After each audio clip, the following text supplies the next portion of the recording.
Swayam Prabha. Digital India. Educated India.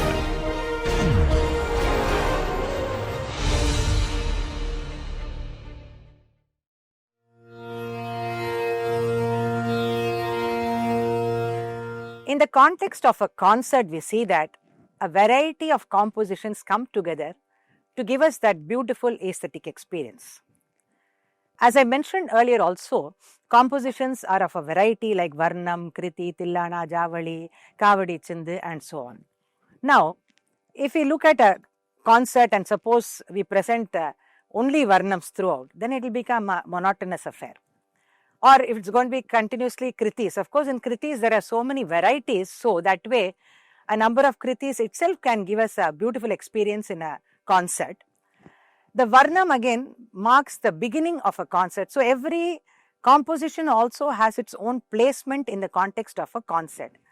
A Varnam cannot be sung at the end of a concert, or a Tillana for example, which is generally sung towards the fag end of a concert, it cannot become the introductory piece of a concert. So there are certain norms in which a concert is presented. This has been given to us by our great veterans, the earlier musicians who have been performing.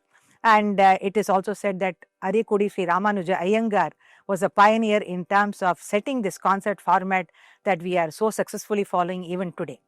So sometimes we say the survival of the fittest. So earlier there have been many concert formats, but the kind of concert format that he devised, giving a variety fair of kind of compositions for us, has stood the test of time, and today also we follow it successfully, of course with minor variations depending on the context, depending on the theme and so on.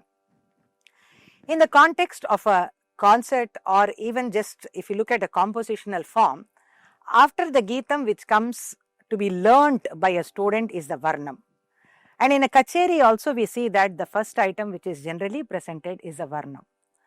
Now, what is a Varnam and how is it different from the other compositional forms like Kriti, Tillana, Ajavali and so on? A Varnam basically has very minimal number of words, I would say, and the raga becomes like a tool to knit the whole particular composition. In a Kriti, as we mentioned earlier, the Sahitya is very important because it may convey different kinds of emotion. For example, if you take the case of Sri Tyagarajar, where you see that a particular composition may convey his happiness on seeing Lord Rama, sometimes he is vexed, sometimes he is sad, sometimes he is disappointed. And if you look at the case of Sri Shama Sastri, it's a kind of a complete surrender that he depicts through his composition. But these kind of emotions are not a part of a Varnam, where the primary focus of a Varnam is to bring out the raga in its multi-hued beauty, to bring out its multiple facets. The raga's facets are to be brought out through a Varnam. So that way we see that, as I said, the words are very minimal, and sometimes you are not even able to identify what the words are because the vowel extensions are so long and extensive at sometimes that we even lose track of what the words are actually. Now, most importantly in a Varnam, apart from the ragas, Arona, Avarona, which is followed in the whole kind of the composition, more importantly we see that the gamakas inherent in that particular ragam are focused very intricately in every Varnam. That's why we also say that for a student it is important to learn a lot of Varnams so that it gives us a better insight about the Lakshana of the ragas. It gives us a deeper kind of look into how the raga sounds, what are the phrases to be used, which are the notes to be focused, which notes are to be used in a very limited manner. Many kinds of things are revealed in a Varnam. Also because of the fact that you would have understood in a Kriti we only sing the Sahitya, but most part of a Varnam contains only the Swara syllables or the Swaras. So that way the Swaras explicitly give us an idea about how the raga actually flows. Now, in the Varnam, there are basically two types of Varnam that we see among the classification. One is called the Tana Varnam and another is called the Pada Varnam. Now, what is the difference between Tana Varnam and Pada Varnam? The Tana Varnam basically, it follows the Tana pattern, especially the earlier Varnams. Now, if you look at some of the later Varnams like that of Sri Lalgudi Jayaraman, Sri Balamurali Krishna and others, there is a kind of fresh approach, I would say, towards the concept of Varnam itself, which we will see also now later. So, the Tana Varnam, basically another important thing is that in a Tana Varnam, the Muktai Swaram or the Charana Swaras are sung, and after that there is no Sahitya to it. But the most important thing about a Pada Varnam is that to every Swara passage there is a corresponding Sahitya. And that's why we also see that in the domain of our Carnatic Kacheris, we sing more of Tana Varnams. Generally, that's how it happens, and these Pada Varnams become an important part of dance music. You see that in the many dance performance, in the Nritta and Abhinaya part, these come very useful in the sense that Swaras are first sung and in different variations, and then the Sahitya are sung in different variations for the Abhinaya to happen. So, that way the Pada Varnams are an important part of the dance music. We also have something called the Daru Varnam, where you see that apart from that, Swaras, Jati, Sahitya, all of them combined together to give us, and one of the most important among this Daru Varnam is the Kamas Varnam by Harikeshanallu Muttiya Bhagavathar, Mate Malaya Dvaja, that you would have heard quite often in concerts as well as in the dance domain. Coming to the Tana Varnam again, let us look at it in a more intent manner to see how it is structured. We have very traditional Varnams that we start learning when we start learning music, Shankara Varnam, Mohanam, Kalyani, Abogi, Todi. So, these kind of Varnams are all taught to us so that we get a cognizance of the Lakshana of the Raga in full measure. Of course, later on learning many more Kritis in that same Raga gives us different insights about the Ragam, but how a student should understand the Ragam, for that the main material or the main source, I would say, are the Varnams. Let us look at a very simple and common Varnam, the Mohanam Varnam, which we all sing as one of the beginning learning process. So, Sari ga pada sa, sa da pa ga re sa, ninnu kori yona nura ni la loka nayaka, where you can obviously see here that the Tana pattern is followed in that particular way of structuring the notes itself. Let us look at another Varnam in Abogi. Yavari bodha nagavi nila guje sevura javaga buga nannela raya sesha chale draya Shri Venkate Shwara Riga Mariga Sariga Sari Sada Mada Sada Sari Riga Sariga Mada Magarisa Riga Maga Mada Mada Sa Riga Sariga Magariga Risada Risada Magarisa Yovari Bodaga Na. So, this was the first part of this Abogi Varnam. Looking at it intently, you see that there are two sections of Sahitya here, what we call as the Pallavi or the Anupallavi, two sections here, and then the Mukta Iswaram. Now, these together form the first part of it, and then the second part of it is the Charanam and the Charanaswaras. So, where you see in the Charanam, Maruba Hari Korva Jala Nure.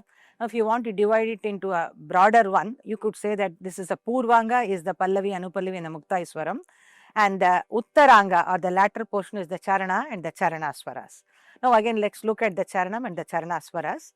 Before that, I would also like you to understand that in the concept of varnas, there is a rigid way of construction. Now later we will be looking into the kritis, where you see that there are so many varieties that the kriti can offer, but generally constructing or creating or composing a varnam demands a certain amount of discipline. You can't just have 10 avartanas of the Pallavi and then 2 avartanas of the Anupallavi and then say about 5 avartanas of the Muktaiswaram and so on. Generally you would see that in these cases, like especially the common varnams that I am mentioning here, the Pallavi consists of 2 avartanas, the Anupallavi 2 avartanas, the Muktaiswaram again 2 avartanas, and then the Charanam. And even in the Charanam now while I will be singing, you will see that there is a proper methodical way in which the swaras have to progress. That is very, very important here.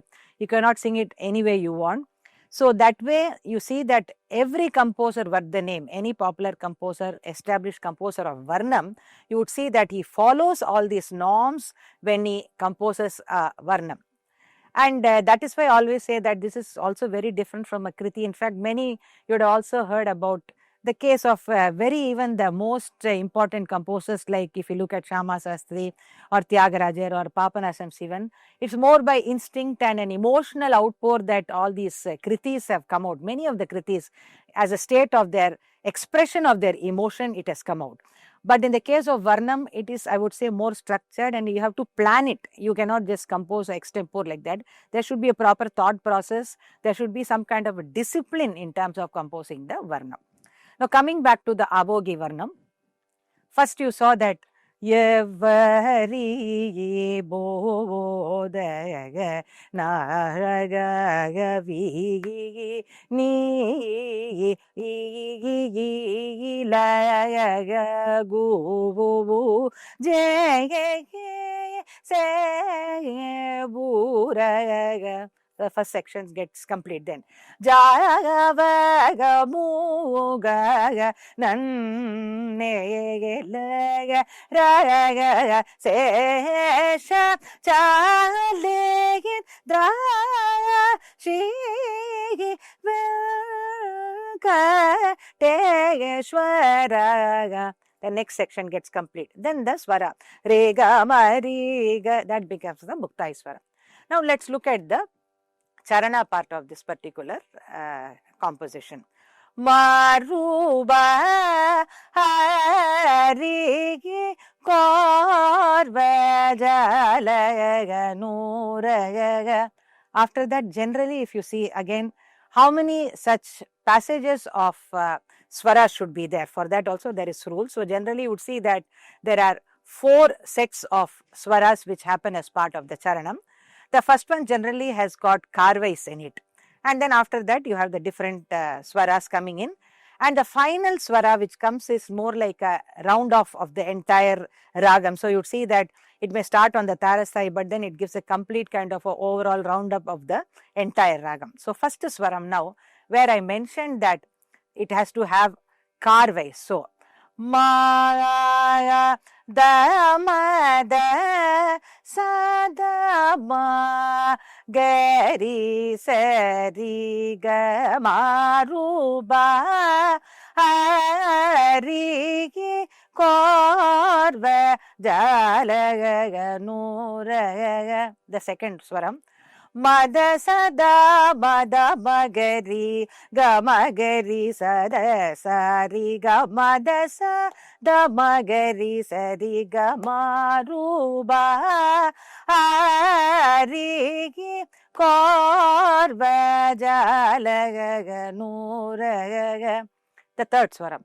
Da sa da ma ga re ga ma da sa re sa re ga ma da sa re ga re sa da ma ga re sa re ga ma ru ba ha re gi kor va ja la ga nu ra ga. The last one. Sa sa sa re ga sa re sa da ma da sa da re sa da ma ga re sa re ga ma da sa re ga ma re ga re sa da ma da sa da ma ga re sa re ga ma ru ba ha re gi kor va ja la ga nu ra ga. So coming back to this particular charanam again, let us revisit again and see. So first one, ma ga ga da ma da sa da ma ga ri sa ri ga. So like that, if you take another very popular varnam, ninnu kori sannutanga srini vasa. Here also the first varam, ga ri sa ri da sa ri ga ri sannutanga srini vasa. Like this, if you examine all the varnas, you will see that this pattern of having karvai swaras in the first is one of the significant lakshana also, I would say, in terms of devising the charanam itself. The second one you saw, again it also gives us indication about the important starting notes of the particular ragam, like in coming back to again avogi, ma da, the second charanam, ma da sa da ma ga ri, third charanam, da sa da ma ga ri ga ma, fourth charanam, sa sa. So ma da sa. So these are the important starting points for abogi. This is one thing we are able to understand here. Then of course the charanas, if you examine intently, you will be able to see how the movements of the ragam happens and which note has to be accentuated, like ma da ma da. So the da becomes a very important note in abogi. Again, da sa da ma ga ri ga ma da ma ga ri ga sa re ga ma da sa re ga ri sa da ma ga ri sa re ga. So ma da. So how that relationship happens, all that is brought out through the swaras here. Now, going much more deeper into the varnam, if you look at the classic varnams of our great composers, you also see how the nuances of the ragam, the gamakas of the ragam are hidden in that particular varnam. And again, as I said earlier also, this is why we keep telling that students should learn a lot of varnam so that they understand the intricacies of the notes. As I always say, the raga is not in the notes, but it is in the space between the notes. So the space between the notes is what is being used here now in the varnams to give you that insight into the ragam. We look into Saveri here for that example. Sa ri ma pa da sa ni da pa ma ga ri sa. The opening phrase itself is a very unique phrase, I would say. So, sa ra su da sa ri ga ri ga ri. The student should immediately think here as to sa ri ma. There is no ga in the arohanam. So obviously this sa ri ga ri ga ri, the ga is indicative of the avarona krama here, that sa ri ga ri ga ri. I have also heard some students sing this wrongly as sa ri ga ri ga ri. This again is a major mistake because of the fact that there are also some rules about how we approach a note when it is part of the arohana or how we approach a note when it's part of the avarohana. Now the same sari ga ma, if it comes as in that sequence, like in Mayamalagola, sari ga ma pada ni sa, sari ga ma, either way you can do it. But now here in this Saveri, you see that there is a hidden thing here, that the Gandhara only comes in the Avarohana. So you have to use the Gandhara such that the Shruti value is very diminished. So the sound is not sa ri ga ri ga ri. It's not that. Sa ri ga ri ga ri. So it's also indicative of the placement of the Gandhara, which is almost on the Rishabha. Again, listen intently. Sa ri ga So the starting point of that Gandhara is on the Rishabha. Similarly, if you look at the Pada Sani Dapa, so sometimes Pada Nida Magari, that Pada Nida again, the same principle applies there also, where it's Pada Sa Sani Dapa, that is how it comes. So when the Padani comes as a part of this phrase, Padani Dapa, Dani Damagari, Dani Damagari, Nidamagari. So then there also we see that the value of the Nishada gets diminished. Like this we see that many aspects of the Lakshana of the Ragam actually gets kind of shown by the Varnam itself. Now if you look at the Tana Varnam, this is the thing. Basically these are some of the features.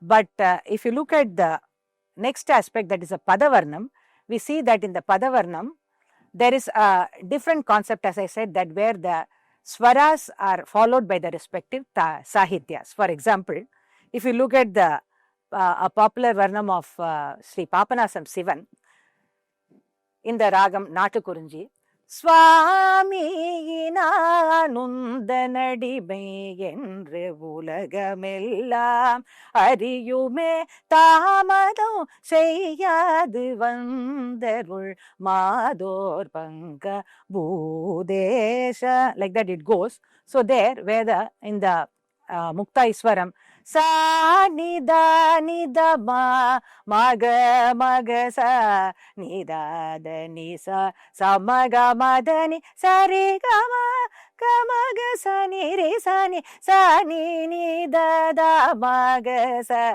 Riga Madani. For that there is a Sahityam like Seljadadavigil Ilam Pirai Deva Gangayomur. Like this for the Charanam also you see Nataraja Deva Sachidayananda Magasa Nirisa Nida Nisa Danisa Riganatara Deva Sachidayananda Gadum Nin அழகில் காதல் கொண்ட இவளை பனட்டர ஜகதேவா சச்சிதானந்த. Like this we see that in the case of Padavarnam, the Sahityam is a very, very important element. In the later Varnams, just we look into a small Varnam to see how the concepts or the basic principles are kind of made more newer and fresher in the compositions or the Varnams of composers like Lalgudi Jayaraman. And one more aspect, of course, to give you an extreme example of Varnam where the words actually do not make any kind of significance, I would say, is the classical Viriboni Varnam, where you see Virebo Ni